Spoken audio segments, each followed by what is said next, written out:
Praise the Lord. இன்றைய நாளுக்குரிய வேதவசனம் பிரசங்கி 3வது அதிகாரம் 11வது வசனம்.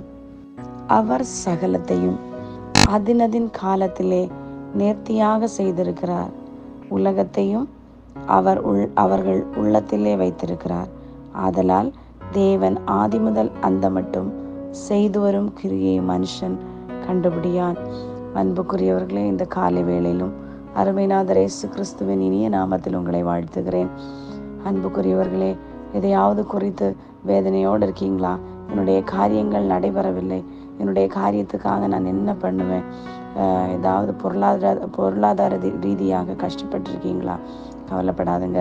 அவர் அதன் காலத்தில் உங்களுக்கு என்ன வேணும்னு சொல்லிட்டு அவர் நேர்த்தியாய் செய்து முடிக்கிற தேவன்.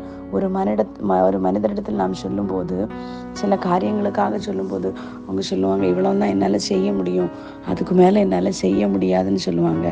ஆனால் நம்ம பரலோக தகப்பனிடத்தில் போகும்போது அவர் சகலவற்றையும் நேர்த்தியாய் நமக்கு செய்து தருகிற தேவன். அதனால் இந்த நாட்களிலே ஏதாவது தேவைகளோடு பிரச்சனைகளோடு போராடிட்டு இருக்கீங்களா? மனுஷனுக்கு முகத்தை நோக்கி பார்க்காதுங்க.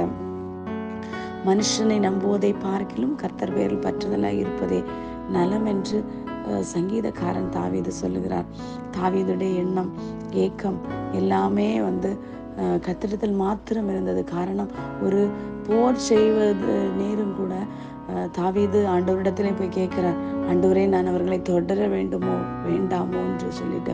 அதுபோல மோசேயுடைய காரியத்திலே பார்க்கும்போது பார்வோன் ஒரு சில வழிகளை அறிந்திருந்தான். அந்த வழிகளெல்லாம் பார்வோன் போயிருப்பான். ஆனால் கர்த்தர் நம்முடைய இஸ்ரவேல் ஜனங்களுக்காக செங்கடலையே 2ஆக பிரித்த தேவன். அவ்வளோ பெரிய தேவனை ஆராதிக்கும் போது நீங்கள் ஏன் மனிதனிடத்தில் கை கட்டி நிற்க வேண்டும்? ஏன் நீங்கள் மனிதனை புகழ்த்துகிற அதே இடத்தில் ஆண்டவரை உயர்த்தும் போது ஆண்டவர் அதற்கான பலனை கட்டளையிடுவார். மனுஷனுக்கு முன்பாக நிற்காதுங்க, ஆண்டவருக்கு முன்பாக. ஏன்னா நம்ம அவ்வளோ பெரிய ஆண்டவரை ஆராதிக்கிறோம். அந்த ஆண்டவர் உங்களுடைய காரியங்களை எல்லாம் நேர்த்தியாய் செய்து முடிக்க வல்லமையுள்ள தேவனாய் இருக்கிறார். God bless you all.